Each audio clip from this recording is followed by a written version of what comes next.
Welcome in, everybody. I'm Bobby Burton, joined by Jerry Hamilton of On Texas Football. It is March 14th. Happy Pie Day, Jerry. If you don't know what that National Pie Day? Yeah, it's 3.14 today. So get ready for that. We're only 5 days away now from Texas taking back to the football field for spring ball. Texas basketball team up in Kansas City. Blew one yesterday, squandered a 10-point halftime lead, and, some old problems reared their head, I guess.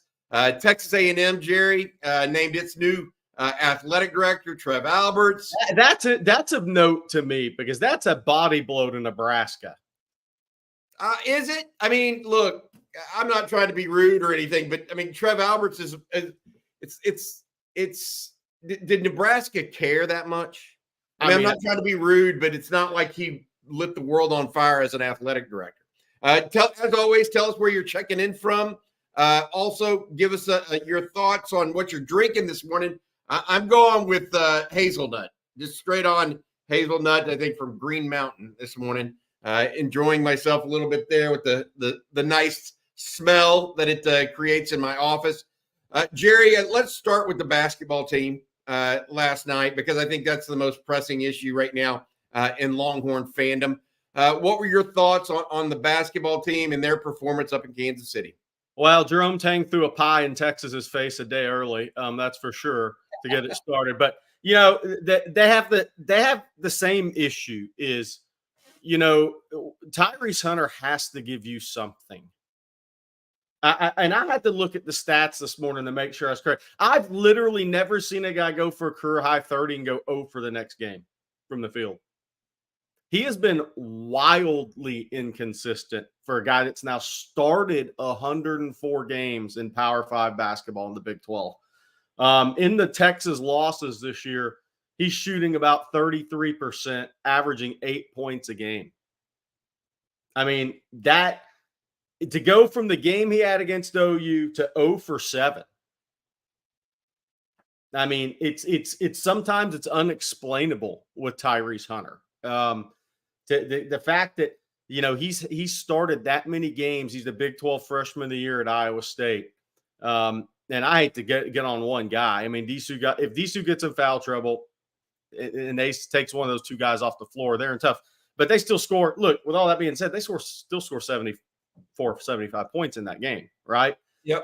But you have to, come NCAA tournament time, you have to play through Asmus and Disu like we've been talking about. But Tyrese Hunter has to give you something. I mean, you can't have 0 for 7, 0 for 3 from 3 in the NCAA tournament from Tyrese Hunter and win a game. Not going to happen. And it's just been I had to take these stats down game by game in the losses this year just to kind of put it together. The one game against Texas Tech, he was 8 of 16, had 20. If you take that away, he's averaging about 6.8 points a game in losses.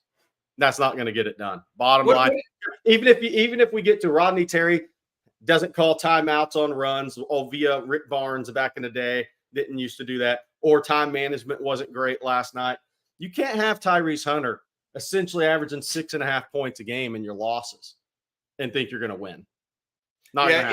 Inconsistency is the sign of not a great team, and not a great player either, by the way. I mean, that's the reality of it. So Texas has to worry about officiating. Was ridiculous. Had 15 fouls called on him in the second half. Kendall Weaver in the closing moments, last 30 seconds. Jerry, what did you think of that call? I didn't see that play at the end. Okay, got it. Yeah, I need to go back and look at that. I had a phone call I had to take. I got you.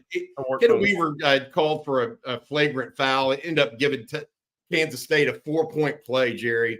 Yeah. And frankly, I'm not saying it was uneven, but it was uneven in my opinion. And that's more the same, but that's okay. We'll see where it goes from here. My problem with the Texas basketball team right now is, to your point, I think they know who they are now, unlike in the midseason where they were kind of grappling with who they are. Now that we find out who they are, they're just not good enough. That's the problem, right? Is, because you're some of your main guys that you're relying on have been inconsistent as a whole right now. So, all right. Let's especially your guard that started 104 college games in the Big 12. right. He can't be that inconsistent of a player at this point. And I hate it. Sounds like I'm going after one guy, but you can't be that inconsistent as a player starting 100 games in the Big 12 in 3 years. That's not going to get it done for him or the team he's on. Well, it's like which Tyrese Hunter is going to show up. I mean, you go for 31 game and 8, whatever it was. 0 for 7 in this game. Yeah, I've never seen that. Literally career high to nothing. Yeah. All right. Hey, I want to say thanks to our sponsor. Every Thursday morning coffee and football brought to you by our friend Rick Vavro of Austin Underground. Since 2004, Rick and his team at Austin Underground have specialized in difficult underground commercial installations. Rick's engineering grad, University of Texas.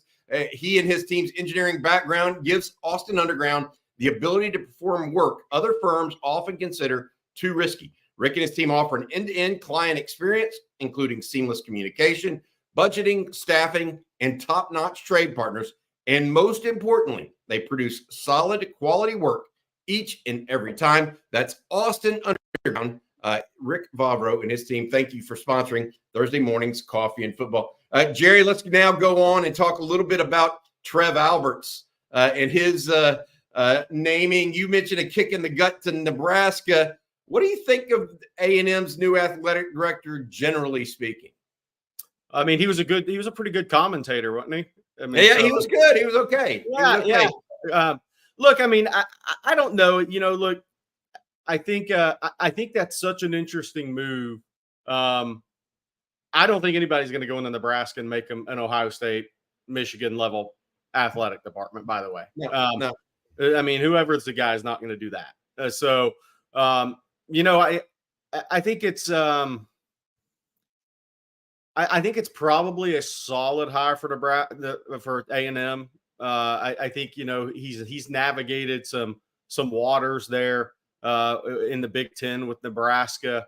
I think he's got a pretty good feel for the college landscape moving forward and where things are headed. I think if they'd gone outside of the Big Ten or SEC, I'd have been like, whoa, a little bit, Bobby, because we're headed to the 2 super conferences, what we're headed to. There's got to be familiarity there. So on the surface, without having an AD search firm committee I work with, I think somebody said ask in 2 years. I think that's probably a good answer. I would agree with that. I mean, proof is always in the pudding. My immediate reaction is, okay, if Mike Elko stumbles, here comes Matt Rule down to College Station. Yeah. That was my immediate reaction, because we all know that the only thing that matters in College Station is football. They play baseball a little bit, but everything else there is kind of it's what it's all about. I will say, I will add this too, Jerry. My take on it is Trev Alberts, lifelong Nebraskan, going down to A&M. A&M probably overpaid. That's just, I mean, Trev Alberts doesn't have any skins on the wall as an athletic director. A&M probably just overpaid to make themselves look good a little bit. That's my personal opinion. Those 2 comments were great, because A&M, much better job in athletics than Nebraska. In the SEC, football, different level, right? Matt Rule's a very good coach, but just look at what you can recruit to.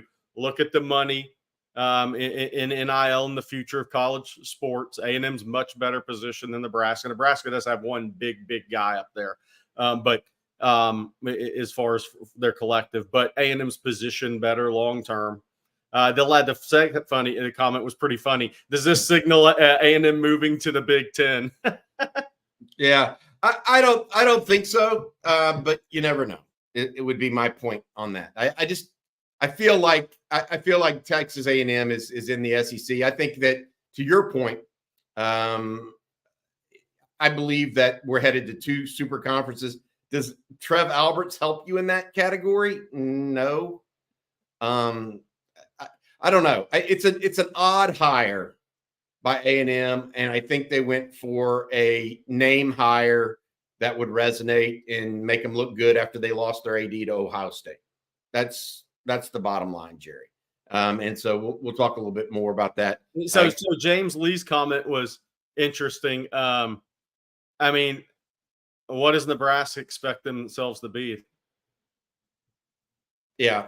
Well, I think Nebraska actually has a strong athletic tradition. Yep. And they got sideways with football after Bo Pelini he didn't run the program into the ground. He just made it more about himself than about Nebraska. And they haven't recovered. Not unlike, and they had a 2010s kind of like Texas did, even worse though. Right. Obviously. Well, Nebraska is look. We've talked about the sport. Nebraska's a tough football job nowadays. Doesn't mean you can't go have some good seasons. A 12-team playoff. Everybody's got hope again, right? And headed to 14-team playoff. But Prop 48 was where Nebraska had plenty of success with some great players under Tom Osborne. Then you leave the Big 12. What's your recruiting geography? If you're trying to recruit in the Southeast region, there's a lot of SEC programs and ACC programs that you have to pass over before you ever go visit Nebraska. And if you're on the West Coast in California, look, those kids are going to Ohio State. They're going to Michigan. They're not choosing Nebraska over those schools. Nebraska is a tough football job from a recruiting geography standpoint. Yeah, there's another thing that happened too. Not only did they leave the Big 12 and leave Texas behind, they started trying to rely more on the Midwest. And Chicago not putting out as many players as they once were.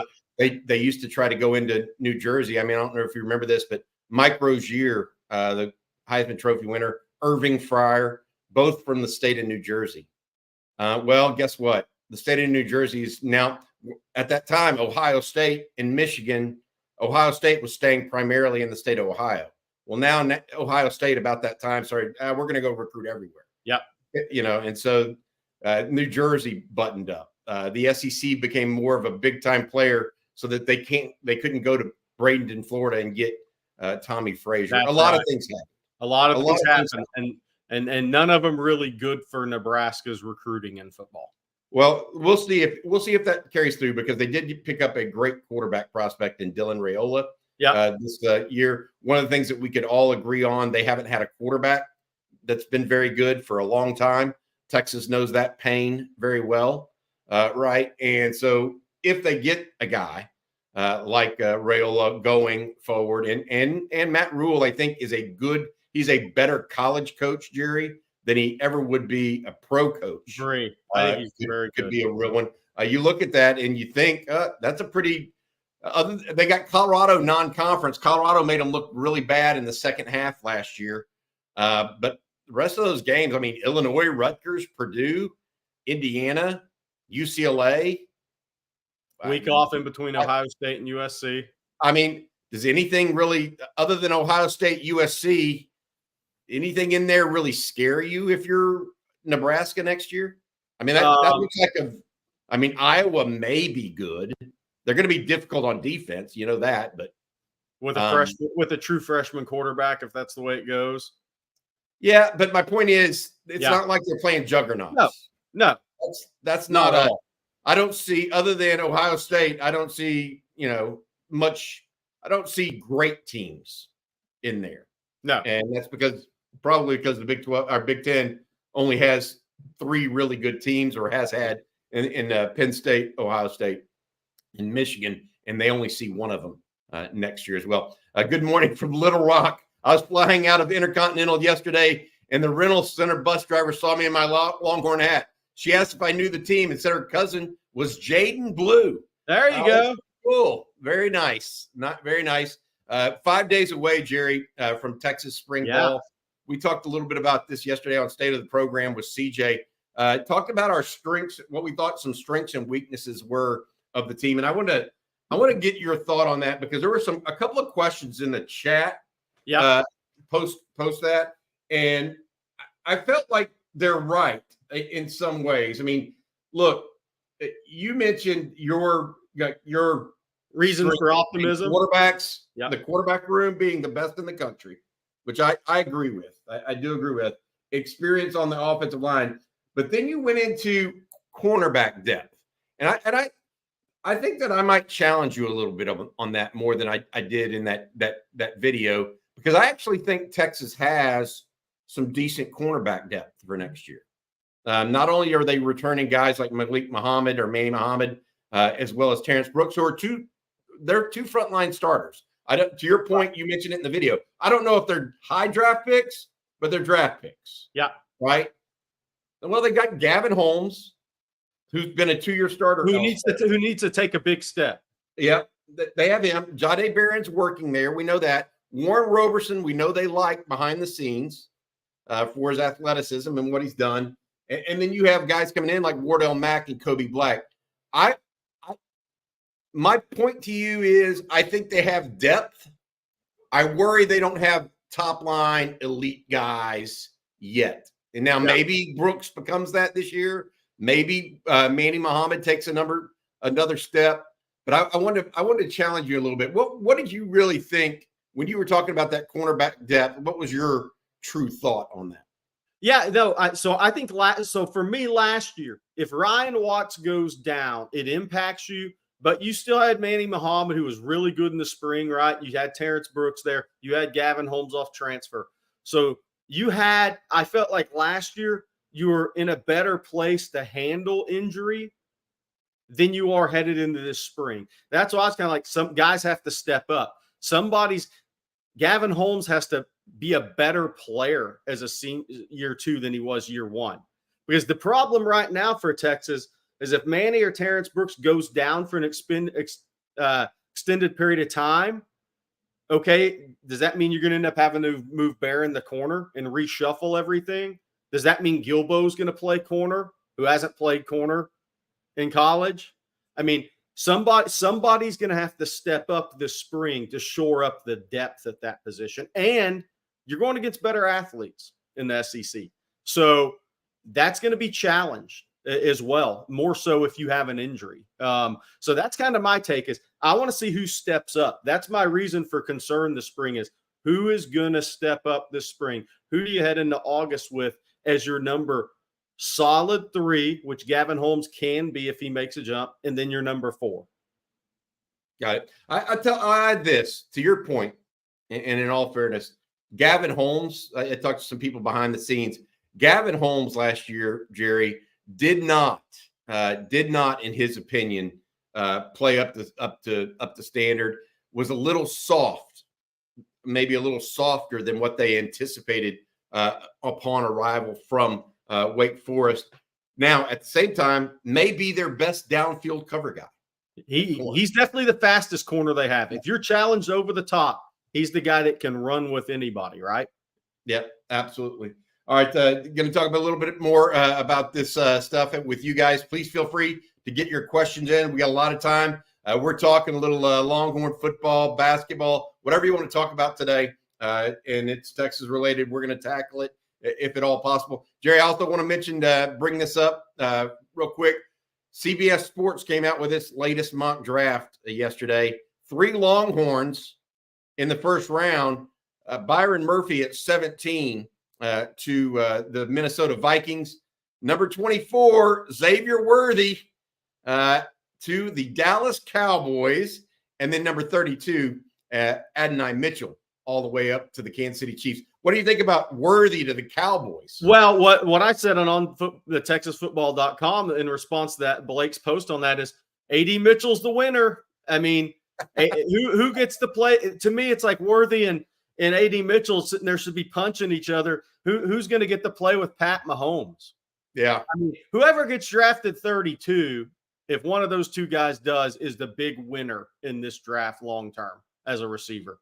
You walk into one of the top, 2 or 3 quarterbacks of all time at this point. That's where we're headed with Pat Mahomes. Still in his prime.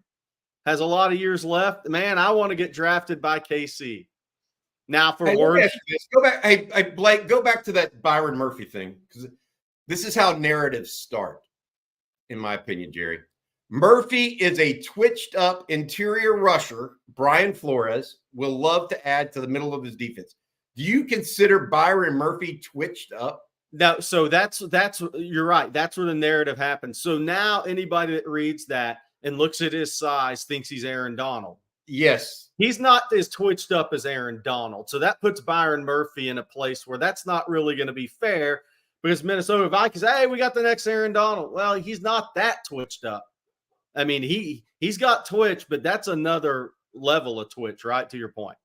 Yeah, that's where I'm saying people they start writing these one sentence evaluations of players, and then that's where the expectations go haywire. Yeah. Right. I mean, I think Byron Murphy's a good player. Is he as quick as Aaron Donald? No chance. I mean, I love Byron Murphy to death. Yeah. I mean, we all do, right? Yeah. I also think it's interesting. You mentioned playing with Pat Mahomes and A.D. Mitchell. The one that I've seen mocked to Kansas City more often than not has been Xavier Worthy. Exactly. I mean, because of his speed and Andy Reid and the Kansas City offense's addiction to speed, right? I mean, they even went back and got McCole Hardman at mid-season only because of his speed, almost primarily. End up winning that Super Bowl winning catch. But my point being to all of this, Jerry, is I don't know if Mitchell or Worthy fits better in that Kansas City offense. I'll say this because Xavier Worthy is not a 50-50 ball catcher. Right. That's my one thing. And I don't know that he works back to the ball in scramble drills really well. Whereas I think actually Adonai Mitchell does. So I'm interested to see exactly like who Kansas City goes after. You know what I mean? In that situation, if both of those guys might be available, it'll be interesting period. For Texas fans, if Worthy or A.D. Mitchell, probably Worthy ends up at the Cowboys, of those two, that'd be so much fun. Year after Overshown, to have Xavier Worthy wearing Dallas Cowboys, the star on his helmet. By the way, so we had some questions about Blake. Blake is here. He's just not on the screen. There he is. He had a bunch of he came on the screen. His face was covered green and pollen, and he couldn't talk. So the pollen. If you're not in Texas right now, the pollen is horrible. I've been fighting it as well. All right, let's go to. We have a couple super chats about basketball, Jerry. I want you to answer if you don't mind. Let's go to those. Blake, will you pull those up for us, please? 20-12. This is from Jeff Carey. 20-12. Is that okay for Texas basketball? A year, by the way, after I want to put it in context, Jeff and Jerry. A year after an Elite Eight appearance with a new head coach, is 20-12 okay for Texas basketball in year one for Rodney Terry? Yes, it's okay when you look at the record and the fact that you're in the NCAA tournament. I've been saying for a while, year two is where he's really, truly going to be judged because Trey Johnson's coming in, Cam Scott, guys they've recruited. They go to the portal. The one issue Chris Beard had when he got to Texas, and then Rodney had when he took over full time and was announced is, both those guys started with Brock Cunningham, maybe somebody else, go rebuild your whole team. Right? I mean, so they kind of started both of them in tough spots. I mean, remember when Chris Beard was hired, Brock Cunningham was off on his tour of wherever in his van. He was literally the only guy on the roster. And so now, Rodney's hired and you're sitting there saying, okay, what's Dylan Mitchell going to do? Okay, what's Tyrese Hunter going to do? We know Brock Cunningham's here. Alex Anamakwa, who's not really factoring into the plans, is here. Dylan DeSue's here, but he's hurt. You don't know when he's going to be back. So the tough thing is you're building it all. You're kind of restarting the whole thing. So I've said year two, no matter if you agree with not calling timeouts, which I think waits too long, some time management, or Tyrese Hunter just having the most inconsistent year of all time for a guy that started 105 games in college basketball, is he's really going to be judged in year two. You get to the tournament in year one, you win 20 games, you're in the tournament. You need to win a game. It'd be better now if Texas gets pushed to a 10 seed, honestly. Get off the 8-9. You wanted the win to get off the 8-9. I'd rather get bumped to 10 at this point if I'm Texas. But next year is ultimately where he's going to be judged. Year one, you get into the tournament because the reality, Miami beat Texas in the Elite Eight, went to the Final Four last year. They're 3 games under 500 this year and not even in postseason play, period, unless they play in a YMCA league.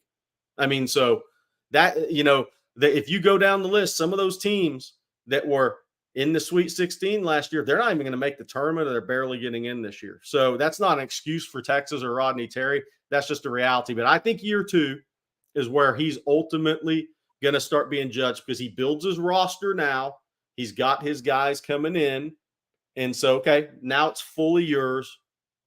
What are you going to do with it? Here's this next question from Jeff, the same guy. Is Terry in the top 30 coaches in the country? I want to say this. We don't know that, okay, for sure. I will tell you he's definitely one of the top 30 coaches in recruiting. And so to Jerry's point, give him the time to get his guys on campus, and then let's look around.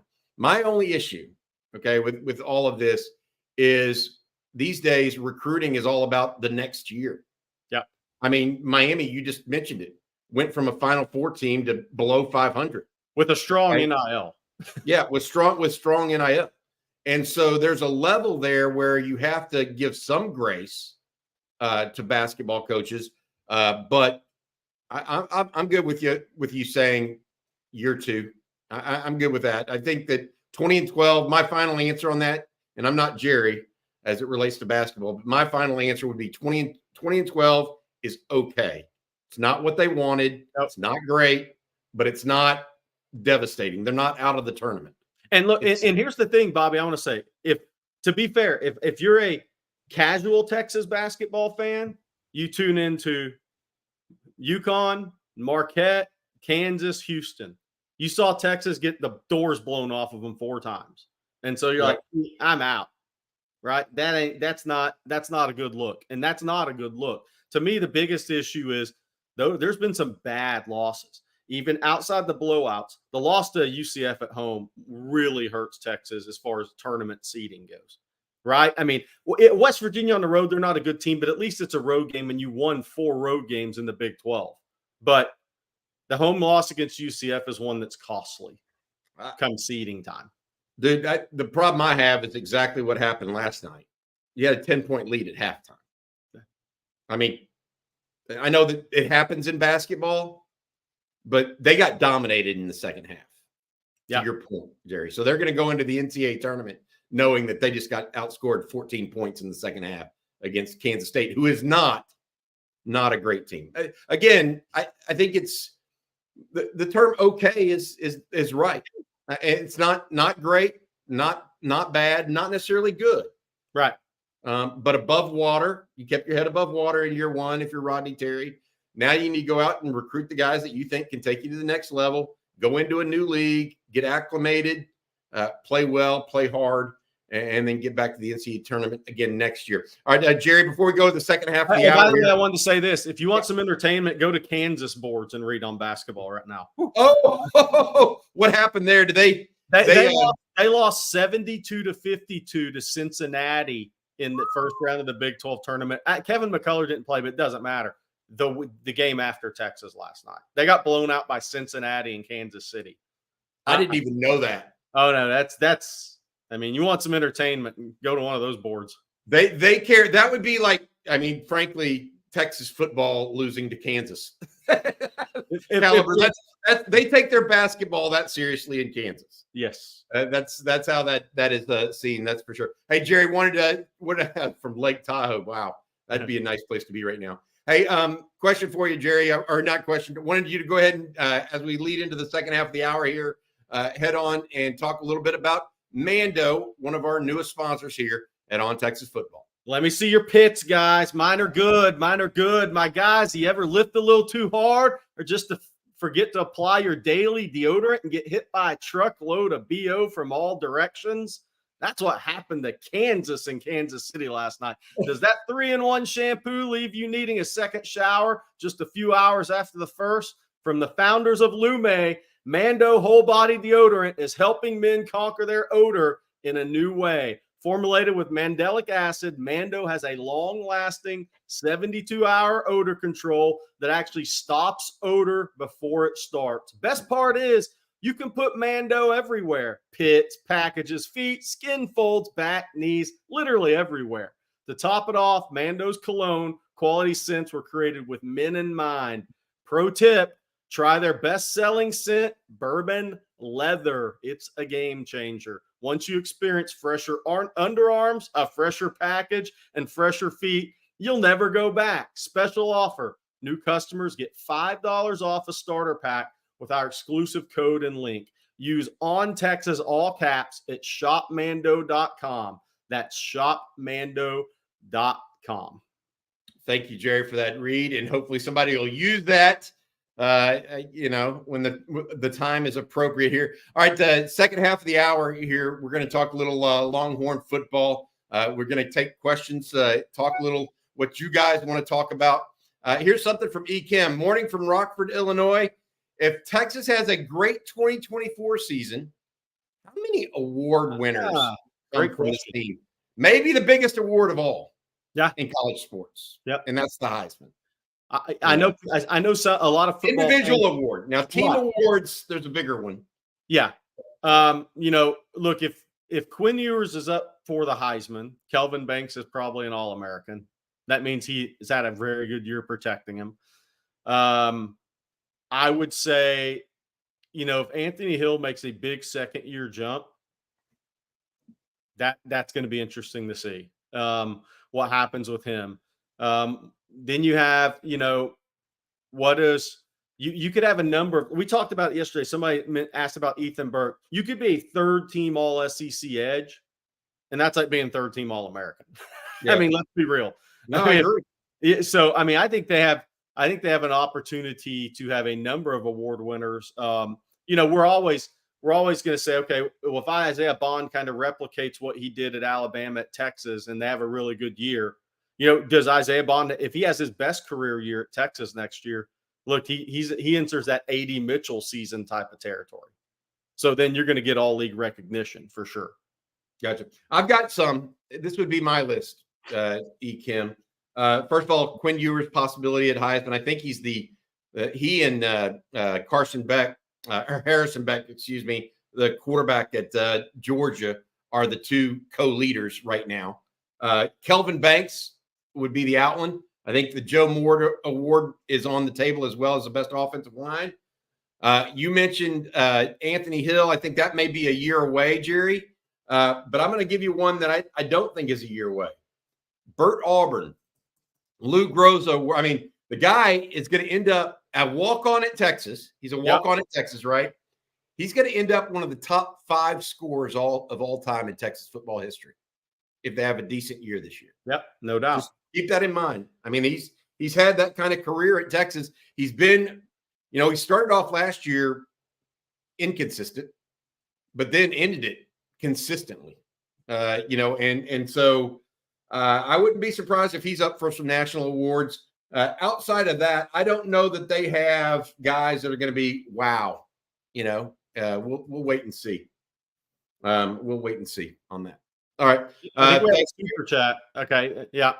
Go ahead. Yeah. So One Sports broadcast has Texas QB ranked 3 behind Ohio State, Oregon, then Notre Dame, Missouri, SMU. Okay. So, yeah, I mean, I'm not on board with Ohio State number 1. I just don't. I don't see that. Is that because Will Howard? Yeah, Will Howard. So they're essentially basing that on also a true freshman coming in, right? Julian saying, I don't know on that. And Walker Howard. I mean, look, Walker Howard's a year removed from not being the starter at Kansas State. Okay, and they actually were bringing in Anthony Johnson in games this year. Yep. So now he goes to Ohio State because he's going to Ohio State. They have the number 1 quarterback room in the country. It doesn't make sense to me. That needs to be proven. I think Oregon's 1 through 3 is actually very good. Dylan Gabriel, Dante Moore, and Austin Novosad. That's a strong quarterback room experience, talent behind experience. I think Texas is number 1, though. And if it's biased, it's biased. But look, there's 2 quarterbacks coming back in college football that started a game in the college football playoff. Quinn Ewers and Alabama, Jalen Milroe. Quinn's the third year starter of those 2. Jalen Milroe is a second-year starter. Arch has actually got in some games. Arch is going to have the reins as the full-time second-team guy now with the year under his belt to college football. I don't know. I go with Texas. Maybe it's because the offense, the guys around them. But I think Texas does have the best quarterback room headed into spring football right now. Maybe Dante Moore lights it up at Oregon and Dylan Gabriel does too, but I don't think it's Ohio State. Yeah, I'll say this. So Will Howard can't make all the throws. Right.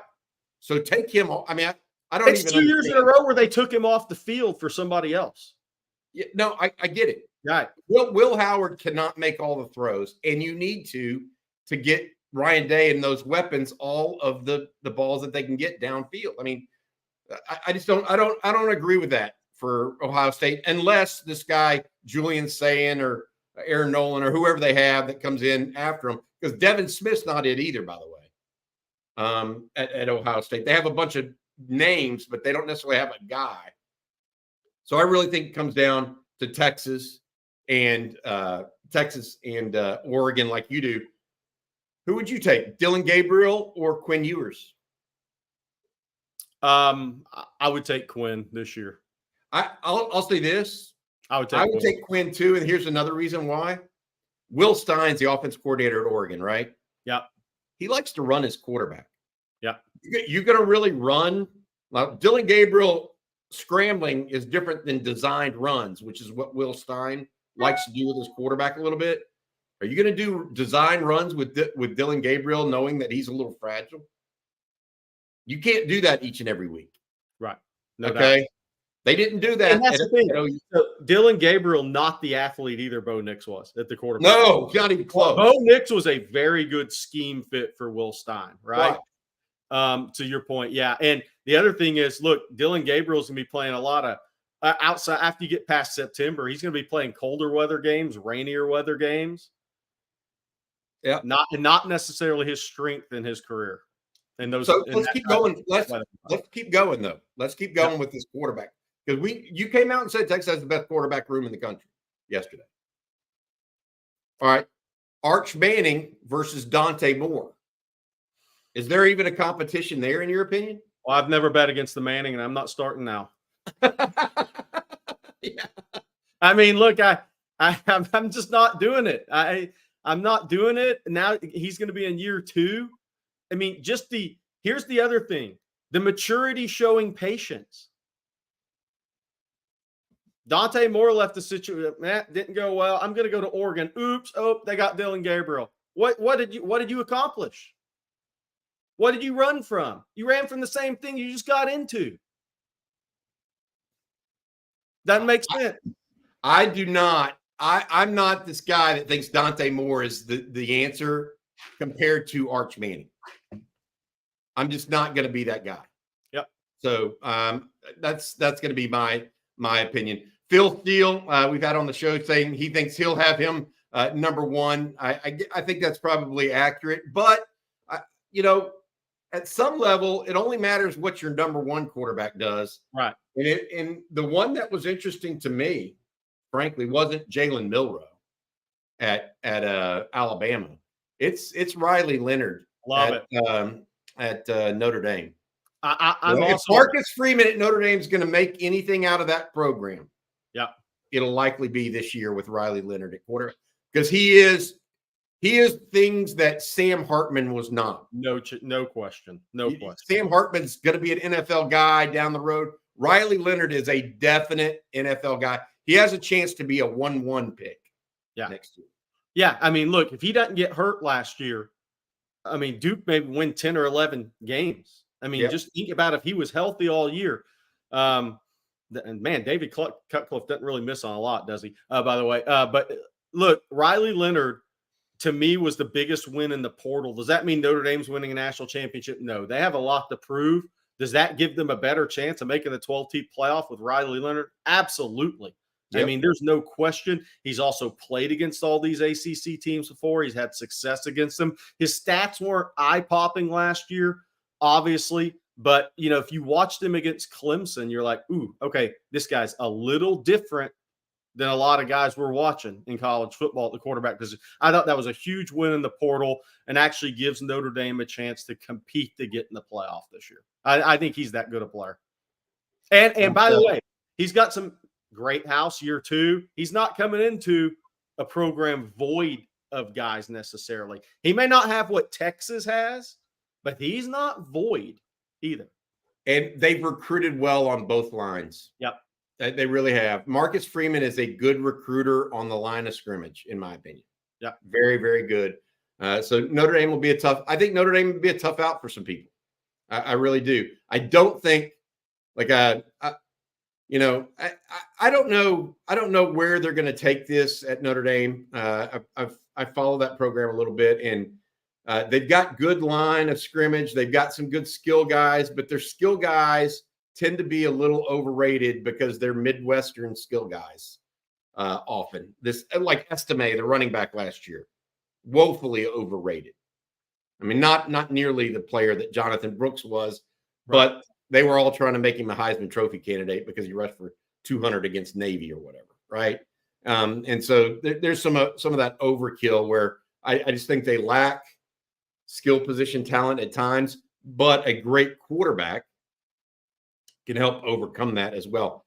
All right, Jerry, will Malik Murphy be an all-conference player at Duke? I believe in the dude. This one from East Sideline Troll. I think he has a long way to go to be an all-conference player, especially given the fact that Cam Ward is down at Miami now. Yeah. I mean, I don't see Malik being an all-conference player in year 1 as a starter. I'll put it that way. What about you, Jerry? Yeah, I don't see that. That's just not where I'm at. I think there's going to be quarterbacks better in the ACC. You name one, Cam Ward. One guy, I mean, what's going to be fascinating to me is FSU this year. Jordan Travis, big-time player last year. They lost out on Cam Ward, so they bring in a guy who's kind of been the opposite. That's going to be interesting. But Duke, new coaching staff. I mean, lost a lot of guys off that team. It's going to be a tougher haul. If you win the job there, it's going to be a little bit of a tougher haul.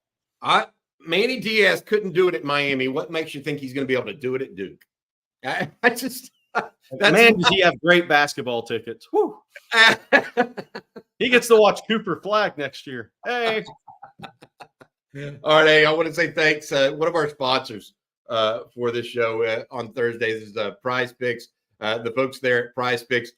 Football season may be over, but the action on the floor is heating up. Whether it's tournament season or the fight for playoff home court, there's no shortage of high-stakes basketball moments this time of year. Get in on the excitement with Prize Picks, America's #1 fantasy sports app where you can turn your hoops knowledge into serious cash.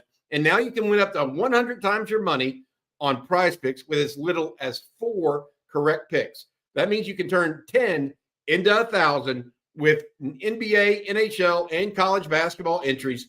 Prize Picks even offers injury insurance so that your entries stay in play even if one of your players gets injured. For basketball games, if you have a player who exits the game in the first half and does not return in the second, that player projection won't count against you, and the rest of your entry stays live.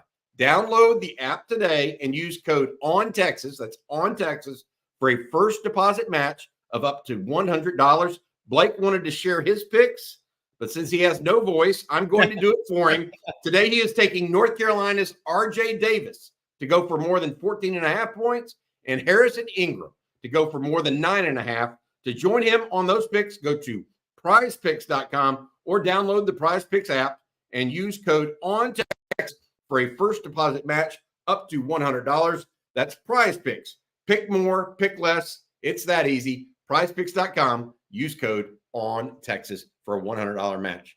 All right, Jerry. Let's keep going here on some questions from folks. This one from RW. Which Texas transfer will have the most success on their new team?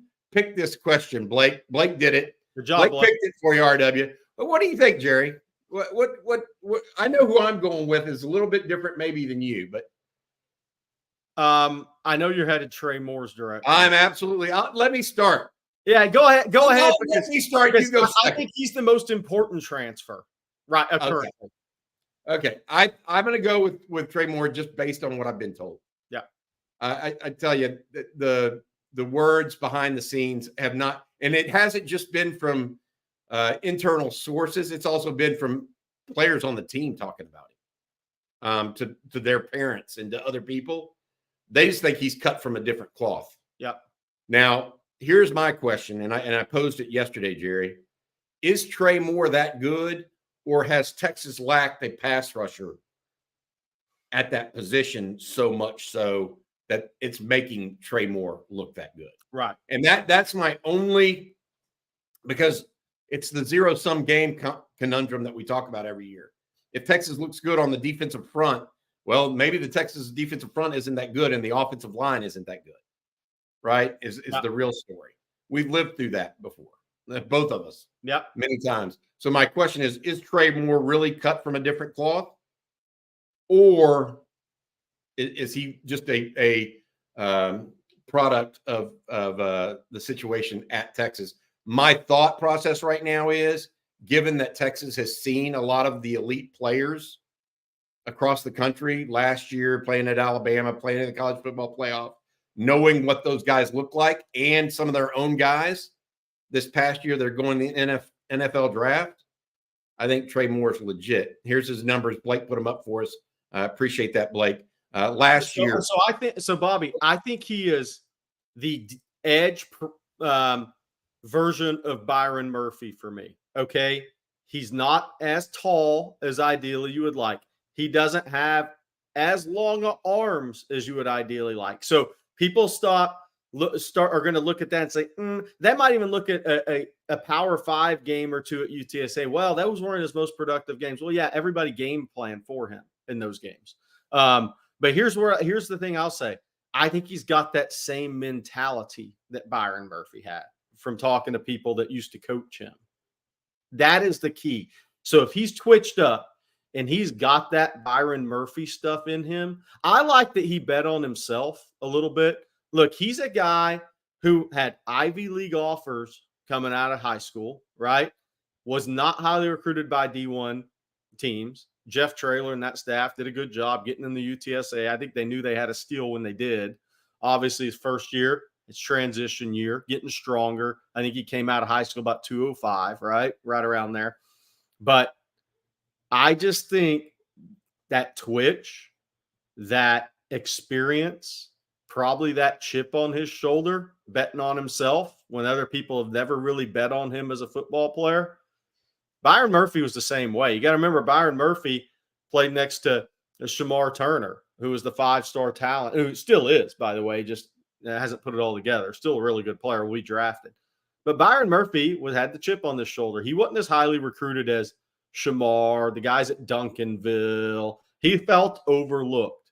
If Trey Moore attacks the game like Byron Murphy does, then I think he's going to – I think he's the most important transfer, because edge pass rush, if you say, okay, you're not going to be – you can't be as good up the middle as you were last year. Doesn't happen. There's no way you're going to be as good. You can be good, but you're not going to be that good. So what has to happen around it? You have to have really good pass rush. That helps your secondary. And it's just, to me, it's not just pass rush. What I like about Trey Moore and Colin Simmons as he develops, these aren't pass rushers. These are get the quarterback to the ground rushers. Texas has been rushing the passer okay. They haven't got them to the ground at the edge position as much as they need to, especially moving forward in a conference with much more talented offensive tackles. Look, 35 tackles for loss the last 2 years. I don't care what conference you're playing in. If it's the D1 level, you're making plays. So, all right, but back to this, though, from this question from RW. I want to ask you, because I kind of took over with my Trey Moore diatribe there. Which player, Jerry, for you will have the most success on their new team? Yeah, so it's kind of a tie, Trey Moore and Isaiah Bond. I really think that's what it's going to be. Look, Isaiah Bond, and I would, the crazy thing is I'd have put Silas Bolden up there if he was here for spring practice, because punt return game, slot receiver, your pony package, all the different ways Sark might be able to use him as a football player. But since he's not going to be in for spring practice, okay, is he going to have a little bit more of a transition, right? Isaiah Bond being in for spring, being his last year playing in college football, right? I mean, those are the guys you want out of the portal. Go get it done and go get drafted. And I think he's going to come up with something to prove this year. Hey, let's think of this a different tack on that too. What if he meant leaving Texas? Who? So Jaron Thompson, Keaton Crawford, those guys, Xavier Bryce, BJ Allen. Who left Texas that you think has a chance to have the best season next year? The guys that went to North Texas are going to start a lot of games, right? Yeah. I mean, Jaron Thompson goes to Auburn, and I mean that there's going to be dudes at Auburn in the secondary, so he'll have his place there. But you're not going to walk in and be the guy there. Auburn has talent. They're still rebuilding part of it, especially on the D line, but they still have talent. So I think that one, I would say the guys that are at North Texas are going to probably have, and that's not to say they didn't make good decisions. I think they made good decisions for themselves. I think when you hit the portal, where you choose to go, if you're leaving Texas, where do you choose to go? What's your goal? Is your goal just to go to the biggest NIL deal you can get outside of it? Okay. That may not change the situation on Saturdays for you. Or are you going to go to the best place you have to have success and develop as a player on the field if you weren't going to develop on the field at Texas as a player? I think the guys that went to North Texas are going to do very well there. I think they made good decisions. I tell you what I'm going to say. I'm going to make this easy for myself. I'm just going Keaton Crawford. I think Keaton Crawford will be a player at Nevada, and I think Keaton Crawford to this date has a chance to be an NFL player. The one that I would probably circle there is not Malik Murphy, although I do think that he'll end up starting at Duke, et cetera, and having a potential NFL career. I think it's Isaiah Neal. Oh, okay, Nebraska. I mean, he got put in the doghouse a little bit. He put himself in the doghouse. Let's be clear, right? Kind of pouted about lack of playing time, et cetera, and then just couldn't get out of the doghouse. I think that he is the guy, if he can actually stay focused, Jerry, that will be an NFL player. But he's got to say this: the guy who's going to have the best season looking at this next year, if he's healthy, Jalen Catalon, because he goes back and plays for Barry Odom, who recruited him. There's going to be a level of comfort and belief there. And he's gotten the best out of a healthy Jalen Catalon before. If Catalon's healthy, well, I'd just say for 10 games next year at UNLV, he could be the defensive player of the year in that conference. It's very interesting. Texas lost some talented guys, but not overwhelmingly talented guys that are hurting the outlook of the team. The one that's interesting is Trill Carter, because I don't think he was really ever healthy last year at Texas. He was carrying around that knee with a brace in the Rice in the season opener. Okay. And he clearly wasn't 100%. He clearly got hurt in August practice leading up to the season. So I'm not sure Texas fans ever saw a healthy Trill Carter. It'll be interesting to see how he plays in the rotation at Auburn this year. Because he can play over the ball. He can play over the ball with success. Gotcha. This from Freelance Society. If Texas doesn't find one more DL in the portal, will you be worried going into the season? I'm worried already. I was going to say that's an easy answer for Bobby. So here's my worry: 10-2, 9-3 versus 11-1. And that's really where I come out. I mean, Texas is going to be very good. You can't get pushed around and be a great team. I mean, you can't be. You can't be a great team. Texas is going to be good on offense, but they're not going to be otherworldly, I don't think. And so, look, you can't afford to get pushed around on defense. And so that's my concern. And I think Jerry put it in the right term. It's not that I'm worried that Texas is somehow going to go 6-6 because of this. It's the opportunity of being in the college football playoff versus not.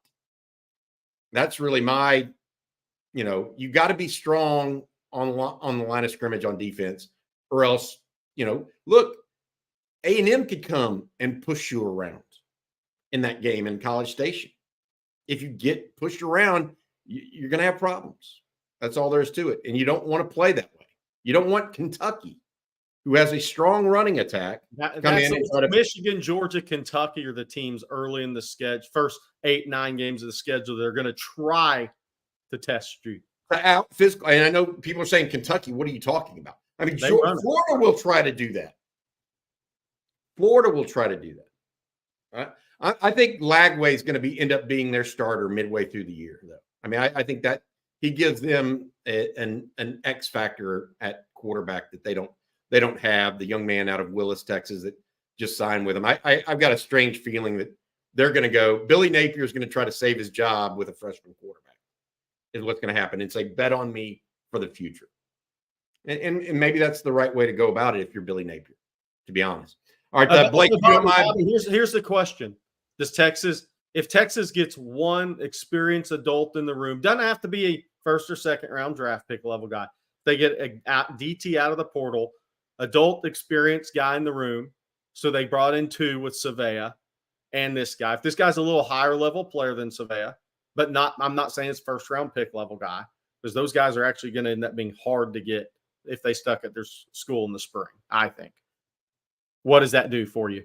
Your thoughts? If they just get one, they would take 2, but if they just get one. They need a starter first line NFL draft pick guy. That's my point. Not just more of the same. If he's a 4th, 5th round guy, what does that do for your thoughts? A little bit better, but not much. I mean, I think they need a guy. I mean, I think they need, not to be, pinpointing people, but one of the Michigan defensive tackles, the UCLA defensive tackle, those are guys. So another Trill Carter-esque player does not do it for me.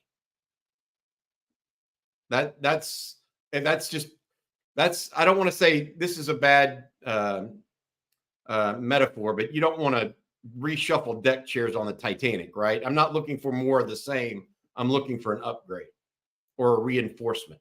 And that's where I'm at on the defensive tackle room right now. Because until the 2 guys that actually have the problem is, again, it's not the 3 technique, which is the one that plays over the guard / inside the tackle. Over the ball player in the SEC. It's the 0 technique. And your 2 best guys at that position are a true sophomore who's been woefully inconsistent in Sadir Mitchell, and Alex January, who's a true freshman. Who's got a lot of upside, but he's a true freshman. Yeah. Aaron Bryant is not – he tries, but he's not that guy. If he's your guy there or Vernon Broughton's your guy there, you're in trouble. Jere Bledsoe can't play that position. And you don't want him to. Yeah. No. And Alfred Collins can't play that position. So that will cause Anthony a bad nose guard will make Anthony Hill look worse than he is, by the way, and David Benda.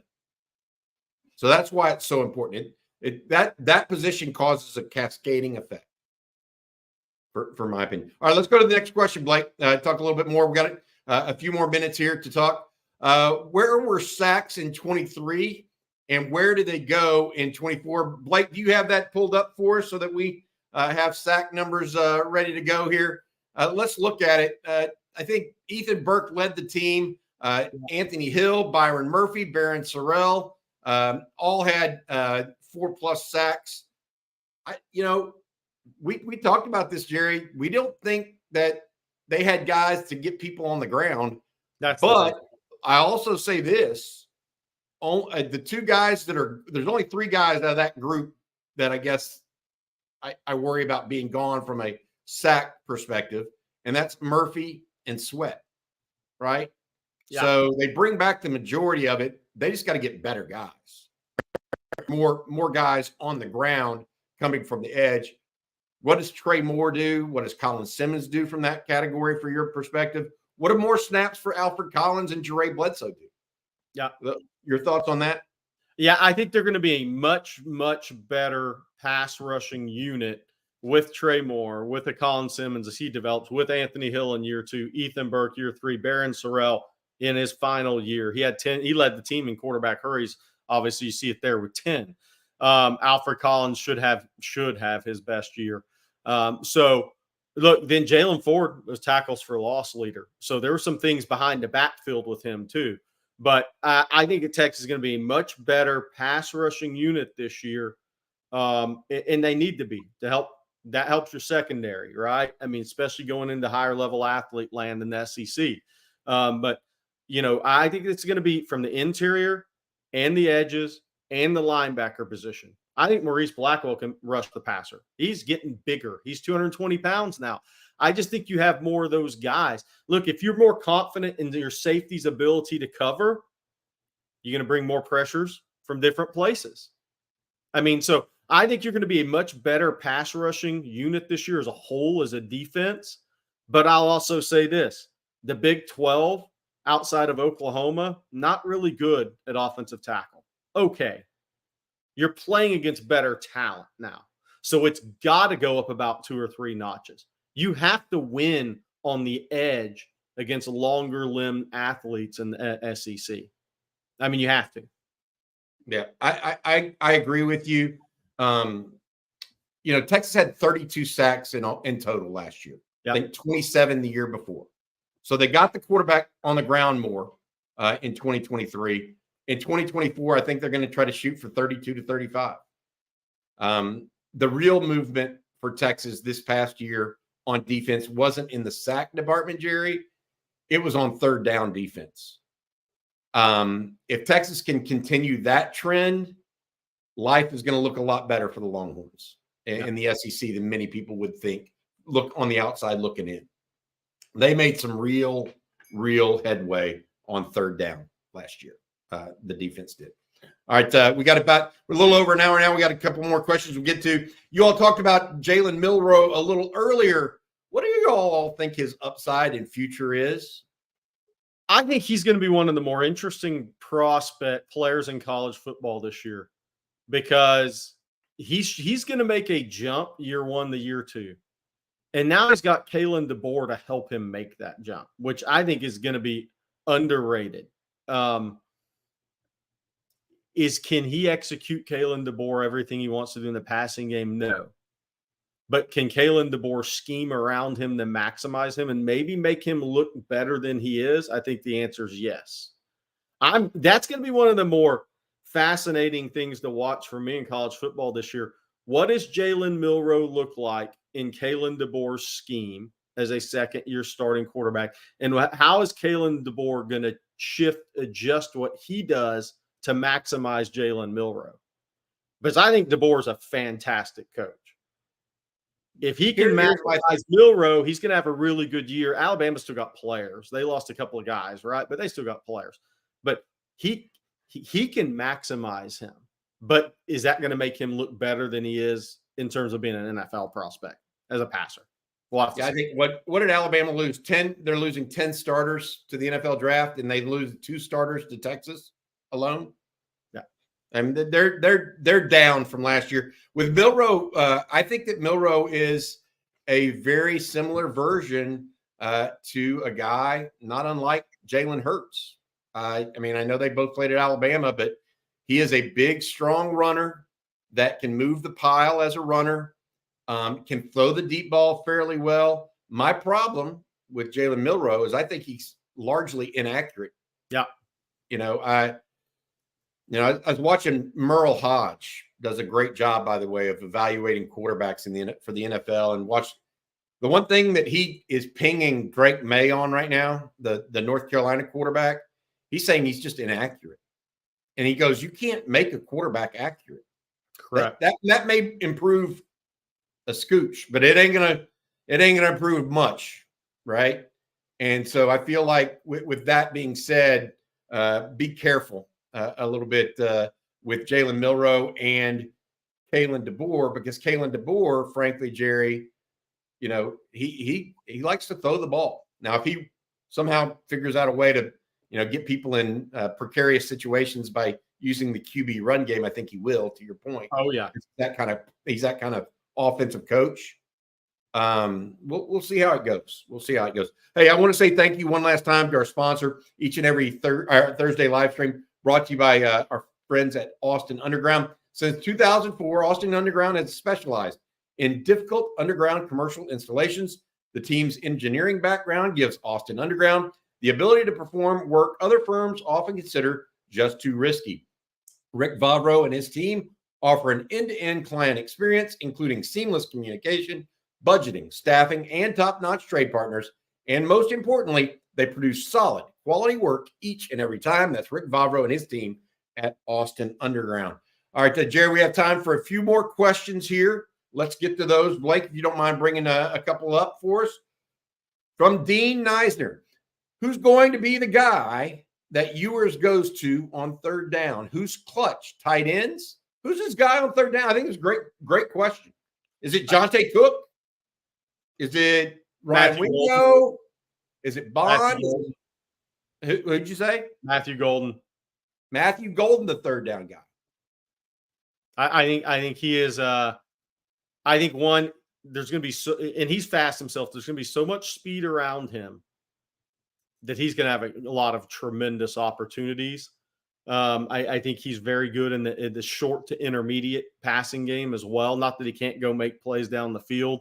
I think that plays into that guy for Quinn Ewers when it counts on third down. If it's a 3rd and 6, 3rd and 7 situation where you need to go get 8, 9, I think we're going to see Sark scheming Matthew Golden a lot. Let me ask you this then. Who has the best hands on the team for next year? Did you hear me? Despite DeAndre Moore's fumble on the punt return in the spring game last year, looking into the sun, DeAndre Moore's got tremendous hands. We've seen it in person, Bobby.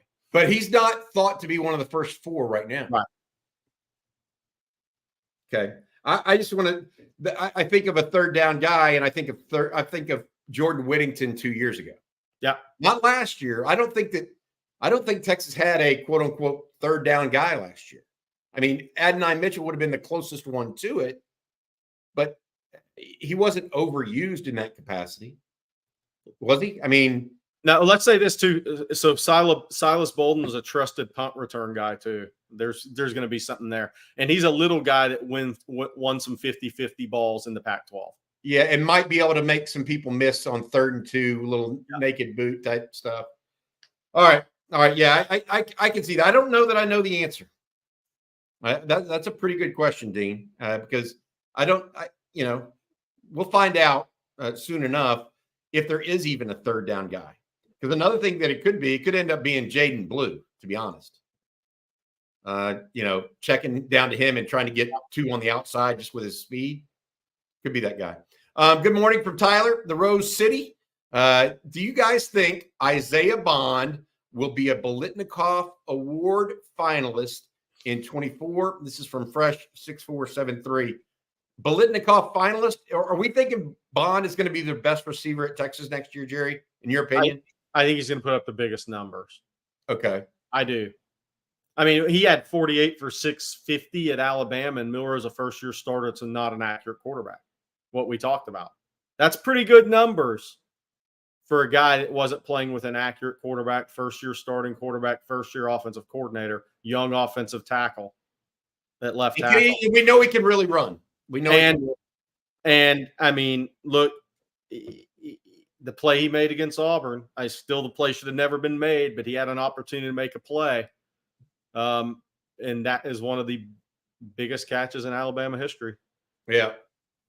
It's big. All right. So I would say, I think Isaiah Bond will lead the team in receptions and yardage next year. I think he'll lead them in yardage. I don't know about receptions. Now, Biletnikoff finalist. I mean, the kid at Arizona will probably be some people's favorite to win that next year, right? But we're talking about finalist and not award winner. So possibly. Yeah. All right. From Tyler Rollo, who's going to step up the most in your eyes, Jerry and Bobby? And I'm going to take this just to be for spring practice. Who do you think, Jerry? Who steps up the most in spring practice? I think we're going to hear Derek Williams' name a lot. He didn't have a spring practice last year. This is his first spring practice. He's obviously a pretty quick learner for not having spring last year, along with his talent level. I think that he's going to make a huge year 2 jump. So he would probably be the guy that we're going to hear a lot of talk about. Somebody said Manny Muhammad. I agree with that. I think Manny Muhammad makes a big jump year 2 as well. Those would probably be my guys. If it's a guy that's not a starter, I think you might hear a lot about Neto. I'm going to go Cam Williams. Better be. I mean, that's, to me, not – and Derek Williams may end up – I mean, I told you somebody told Huff that apparently that he was the next he's the next Thorpe Award finalist, apparently. Said something like that. I'm in that scenario, Jerry, where, in that thought process of, okay, who can be a next great player at Texas? You think Derek Williams can be. That's why you're mentioning him. I think Cam Williams can be a great player. I think Cam Williams can be a 10-year, 15-year NFL guy. He is that talented. Yeah. He just has to put it all together. And the thing Frank, is, this is going to be the last. This will be the last question for us for today. We got to get out of here. Frank DeCluitt, how many points will the Texas offense average next year? How many points will the Texas offense average next year? This past offseason, Jerry, we always answered this with the caveat of we don't know how many fewer possessions teams are going to get. Now we've got a sense for that. 34, 33. Oh, wow, 38. That's a lot. Defense in the SEC is a little tighter, guys. Going to tell you all that. Man, they are high 30s. Everybody's high 30s. What are you thinking, Jerry? 35 and a half-ish, 36. Okay.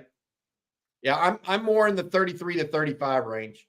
That's where I would be at now. So there's always the caveat with this stuff, right? What do you average against Michigan in the SEC games is different than what you average for the season, because you can put up a 50 burger on somebody that's not very good. There's no Texas Tech defense in the SEC. If Texas averages 31 points a game in the Michigan and SEC games, if that's their average, they're going to have a hell of a season. I agree with that. So you can average in the other games is, it is what it is when you're playing Rice, All right, there we go. That's it. We're going to talk again to you guys tomorrow. Football theory later today with Rod and Coach Shipley. I want to make a little bit of an announcement as well here as we've got you. Next week, we're starting something a little new. We're going to start something called the Winning Drive from 4:30 to about 5:30 every day. Bob Shipley, Rod Babers, and CJ Vogel will be joining you guys in a show format very similar to Coffee and Football. They'll be taking your questions, talking Longhorn sports during the drive time hour, or if you're late at work and want to hang out with them for a little bit. That'll start next Monday and Thursday, and it's going to be called The Winning Drive. We're really excited about it, and I know they are too. But today, Football Theory starts. We'll have that with the guys. May have some other recruiting news and notes as well.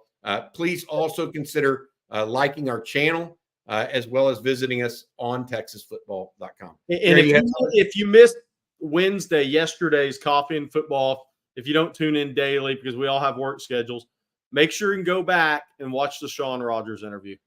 We had Sean Rogers on yesterday. It was awesome. Yeah, he's a fun guy. Tomorrow we'll have Nick Shuley from 3rd and Longhorn.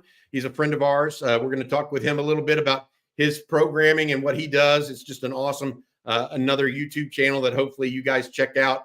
We're friends with him and those guys, and really appreciate all he's done to breathe it. And we will be bringing you guys other stuff. What did you have?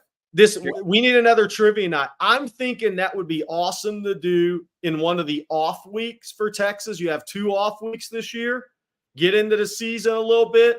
The off weeks get a little, we're missing our games. It might be awesome to have us a trivia night during an off week. All right. All right, guys. Hey, Jerry, you have a good one, dude. I'll talk to you a little bit later today. Fellas, thanks for joining us on this morning's Coffee and Football. Thanks for checking in from all over the country. Blake says goodbye to. Won't speak because he's got a frog in his throat after going to the doctor yesterday.